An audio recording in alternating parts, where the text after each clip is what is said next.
কাটেনি বোতলজাত সয়াবিনের সংকট, ইচ্ছে মতো দামে বিক্রি হচ্ছে খোলা তেল। সরকারের প্রধান কাজ স্বচ্ছ নির্বাচন দেয়া, বললেন তারেক রহমান। নেতাকর্মীদের অনৈতিক কাজে ব্যবস্থা নিচ্ছে বিএনপি। বাংলাদেশকে অকার্যকর করার চেষ্টা চলছে, বলছে জাতীয় নাগরিক কমিটি। নতুন দলের সঙ্গে একাত্তর সাবেক সেনাকর্তারা। টাঙ্গাইলে বাসে ধর্ষণ হয়নি, বলছে পুলিশ। 2 আসামির স্বীকারোক্তিমূলক জবানবন্দি।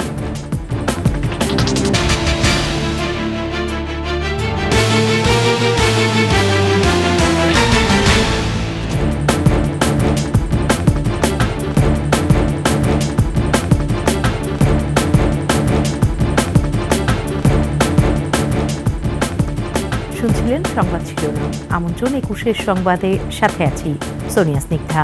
দর্শক, 21-এর টেলিভিশনের সংবাদ একই সাথে সরাসরি দেখতে পাবেন আমাদের ফেসবুক পেজ www.facebook.com/2124 অনলাইনে। এছাড়াও সাবস্ক্রাইব করতে পারেন www.youtube.com/@21 ইটিভি চ্যানেলে। সয়াবিন তেলের সংকট কাটেনি। খুচরা পর্যায়ে বোতলজাত সয়াবিনের সরবরাহ খুবই কম। দোকানিরা খোলা তেল বিক্রি করছেন ইচ্ছেমতো দামে। যদিও গত অক্টোবর জানুয়ারির সময় ভোজ্য তেলের আমদানি বেড়েছে প্রায় 34%। এদিকে সব ধরনের ডাল, খেজুর, ছোলা, পেঁয়াজ সহ বেশিরভাগ পণ্যের দাম স্থিতিশীল রয়েছে। রমজান শুরুর আগেই ভোজ্য তেলের বাজার নিয়ন্ত্রণের তাগিদ ভোক্তাদের। তৌহিদুর রহমানের রিপোর্ট। কড়া নাড়ছে পবিত্র মাহে রমজান। বাজারেও সেহরি এবং ইফতারের পণ্য কেনা বেড়েছে।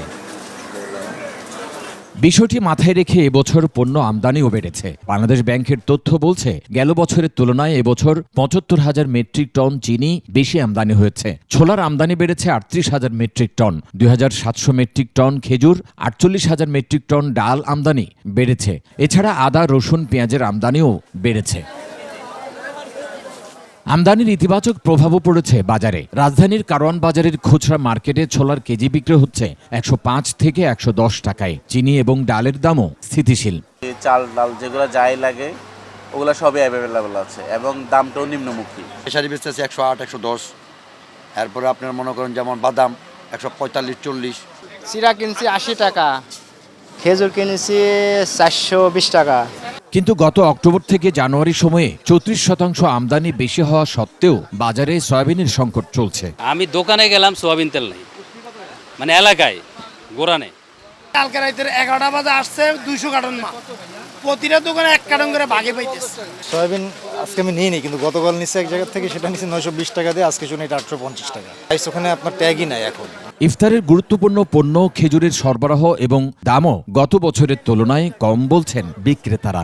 কাস্টমার যে একটা চাহিদা মতন পাইতেছে সবাই। রমজানের অতি গুরুত্বপূর্ণ খাদ্যপণ্য পেঁয়াজ এবং শসা 40 থেকে 50 টাকায় এবং কাঁচামরিচ বিক্রি হচ্ছে 40 থেকে 60 টাকা কেজি দরে। কাঁচামাল যেটা আছে পেঁয়াজ, রসুন, আদা, এগুলো কিন্তু পর্যাপ্ত। বেগুনের কেজি 30 থেকে 40, টমেটো 20 এবং আলু বিক্রি হচ্ছে 15 থেকে 20 টাকা কেজি দরে। তৌহিদুর রহমান, 21 টেলিভিশন, ঢাকা। বিএনপির ভারপ্রাপ্ত চেয়ারম্যান তারেক রহমান বলেছেন, অন্তর্বর্তী সরকারের প্রধান কাজ হচ্ছে দেশের মানুষের প্রত্যাশা অনুযায়ী স্বচ্ছ নির্বাচন দেয়া। বলেছেন, বিভ্রান্ত হয়ে অনৈতিক কাজে জড়িয়ে পড়ার নেতাকর্মীদের বিরুদ্ধে ব্যবস্থা নেওয়া হয়েছে। যশোর কেন্দ্রীয় ঈদগাহে বিএনপির যশোর জেলা সম্মেলনে এসব কথা বলেন তারেক রহমান। যশোর প্রতিনিধির তথ্য ছবিতে ডেস্ক রিপোর্ট। যশোর কেন্দ্রীয় ঈদগাহে বিএনপির যশোর জেলা সম্মেলনের উদ্বোধন করেন বিএনপি চেয়ারপারসনের উপদেষ্টা কাউন্সিলের সদস্য আমানুল্লাহ আমান। প্রথম অধিবেশনে ভার্চুয়ালি যুক্ত হয়ে প্রধান অতিথির বক্তব্যে দ্রুত নির্বাচন দেওয়ার তাগিদ দিয়ে তারেক রহমান বলেন, দেশের মানুষের প্রত্যাশা অনুযায়ী দেশ পুনর্গঠনে দ্রুততম সময়ে স্বচ্ছ নির্বাচন দেয়া জরুরি। এই সরকার যার প্রধান কাজ হচ্ছে দেশের মানুষের প্রত্যাশা অনুযায়ী একটি নিরপেক্ষ স্বচ্ছ নির্বাচন উপস্থাপন করা বা উপহার দেওয়া দেশকে। আমরা প্রত্যাশা করি সেই কাজটি মনোযোগ সহকারে যত দ্রুত সম্ভব এই অন্তর্বর্তীকালীন সরকার সেটি করবে। তারেক রহমান বলেন, জনগণের সমর্থন নেই এমন কোনো কাজ বিএনপি করে না। বিএনপি একমাত্র দল যেটি নিজ দলের দোষী নেতাকর্মীদের বিরুদ্ধে ব্যবস্থা নেয়। বিএনপি একমাত্র দল যারা কোনো ডিনাইলে থাকে না, অর্থাৎ আমাদের ভিতরে যদি কেউ অন্যায় করে তার বিরুদ্ধে আমরা ব্যবস্থা গ্রহণ করি। এই উদাহরণ একমাত্র বিএনপি দেখেছে। তিনি বলেন, জনগণের ভোটে বিএনপি দেশ পরিচালনার সুযোগ পেলে সবার আগে পুনর্গঠন করা হবে। বাংলাদেশ জাতীয়তাবাদী দল এই দেশের মানুষের সমর্থন নিয়ে সরকার গঠনে সক্ষম হলে একটি রাজনৈতিক দল হিসেবে আমাদের সবচাইতে প্রথম এবং সবচাইতে জরুরি, সবচাইতে মূল্যবান কাজ হচ্ছে দেশকে পুনর্গঠন করা। অধিবেশনে স্বৈরাচারের বিরুদ্ধে লড়াইয়ে বিএনপির যে নেতাকর্মীরা প্রাণ দিয়েছেন তাদের পরিবারকে তারেক রহমানের পক্ষ থেকে সহায়তা তুলে দেয়া হয়।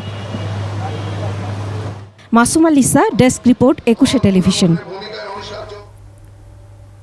এ মাসেই আসছে জাতীয় নাগরিক কমিটি ও বৈষম্য বিরোধীদের নতুন দল। আত্মপ্রকাশ করতে যাওয়া নতুন দলের সাথে একাত্মতা প্রকাশ করেছেন সশস্ত্র বাহিনীর সাবেক কর্তারা।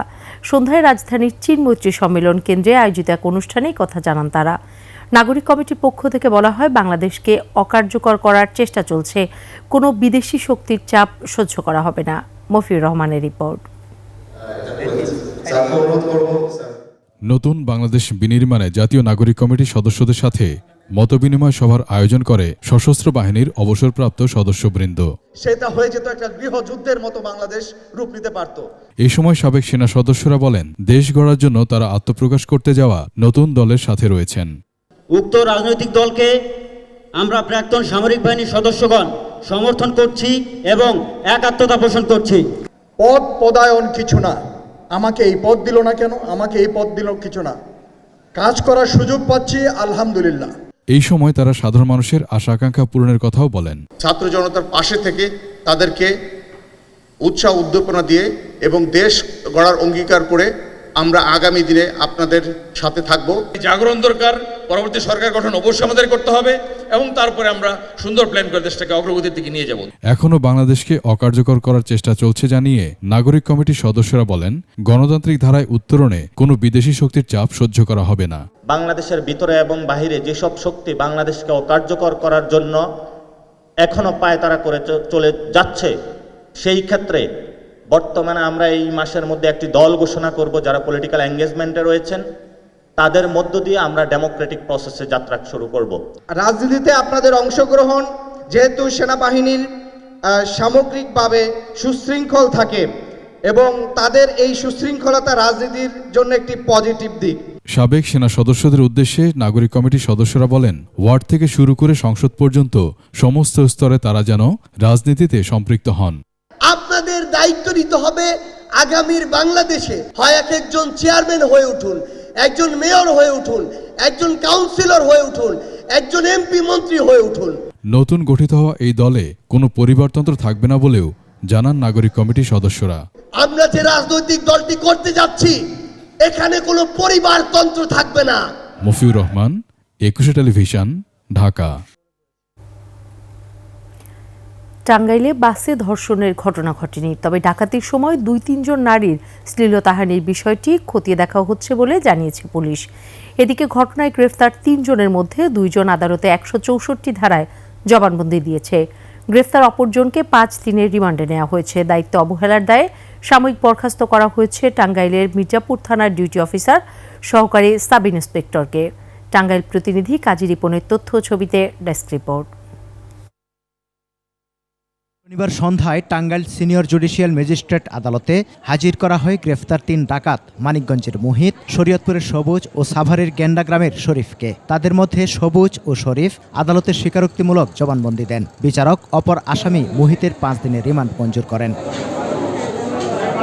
পুলিশ জানায়, যাত্রীবেশে বাসে ওঠে ডাকাতি ও 2 থেকে 3 নারীর শ্লীলতাহানির বিষয়টি খতিয়ে দেখা হচ্ছে, তবে কোনো ধর্ষণের ঘটনা ঘটেনি। তাদের সাথে হয়তো টাচে গিয়েছে এবং একটা পর্যায়ে হয়তো তাদের সাথে গিয়ে এই কাজগুলো করতে হয়েছে, সেটুকু আমরা জানতে পেরেছি প্রাথমিকভাবে। ডাকাতির ঘটনায় মামলা হওয়ার 24 ঘন্টার মধ্যেই সাভারের গেন্ডা থেকে এই 3 জনকে গ্রেফতার করে পুলিশ। তাদের কাছ থেকে 3টি মোবাইল সেট, ছুরি ও নগদ 29,000 টাকা উদ্ধার করা হয়। যাত্রীবেশে ডাকাত দলটি তাদের যাত্রী যারা ছিল এখানে তাদের কিছু লুণ্ঠন মোবাইল, টাকা, এই ঘটনায় তারা প্রাথমিকভাবে স্বীকার করেছে।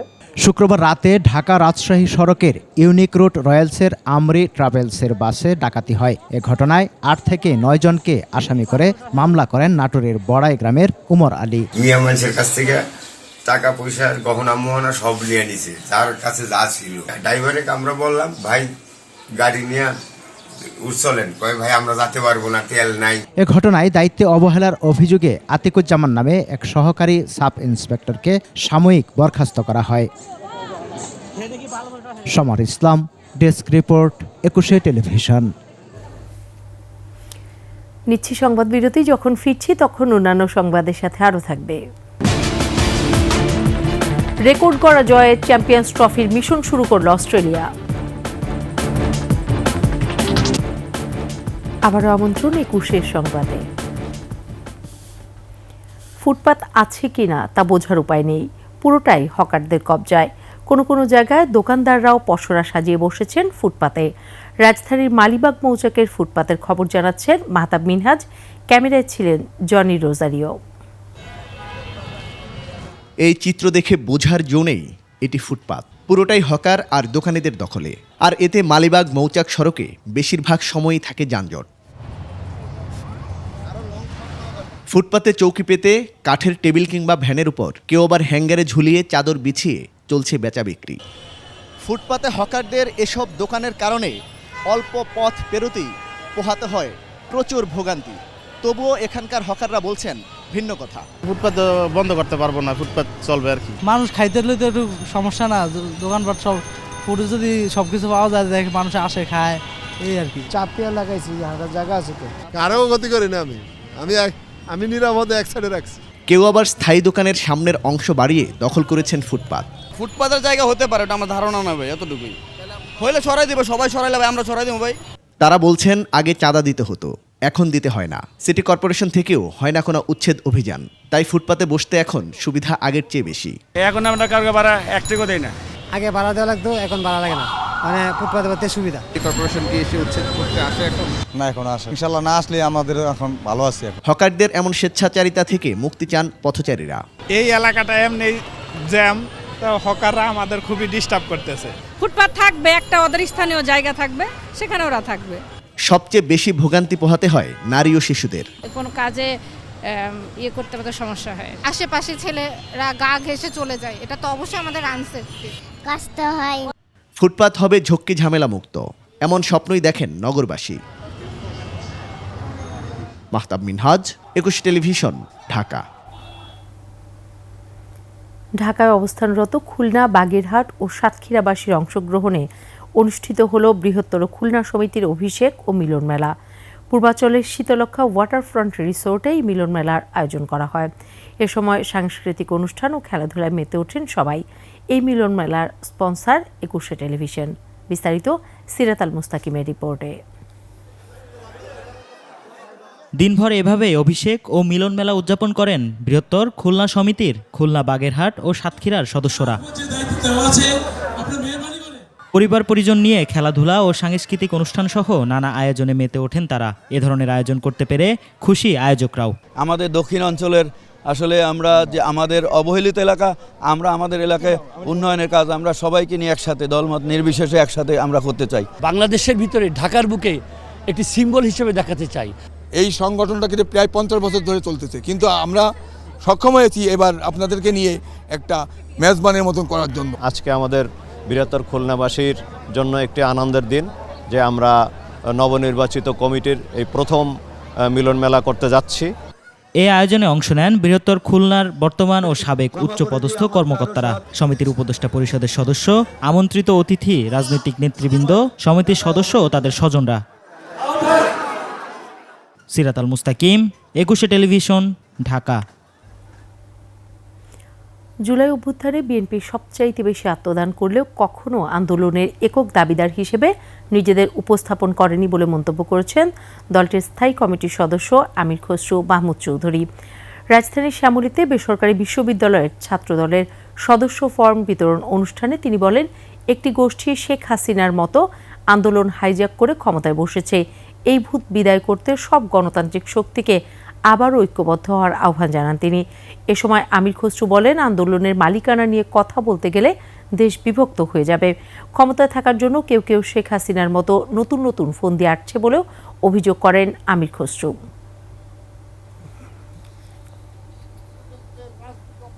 থেকে যাও, কেমন জানি মনে হচ্ছে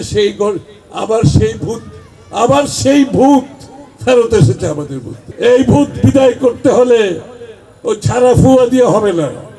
এই ভূত বিদায় করতে হলে গণতান্ত্রিক আমি সমস্ত শক্তিকে গণতন্ত্রের জন্য, বাংলাদেশের মানুষের মালিকানার জন্য ঐক্যবদ্ধভাবে আবার একত্রিত হতে হবে আমাদের সাথে।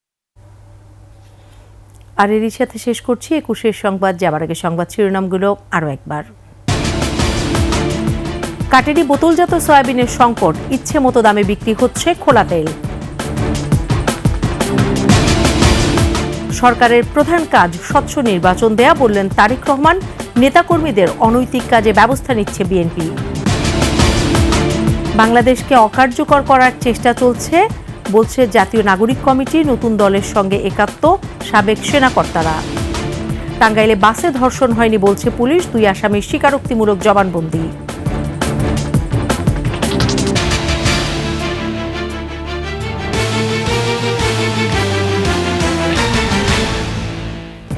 সর্বশেষ সংবাদ জানতে ডায়াল করুন 2021 নম্বরে, আর ভিজিট করুন ekushe-tv.com ওয়েবসাইটে। ফেসবুকে ভিজিট করতে পারেন www.facebook.com/ekushe24 অনলাইনে। এছাড়াও সাবস্ক্রাইব করতে পারেন www.youtube.com/@ekushe ইটিভি চ্যানেলে। এতক্ষণ সাথে থাকার জন্য ধন্যবাদ। পরবর্তী সংবাদ দেখার আমন্ত্রণ রইল। একুশের সাথেই থাকুন।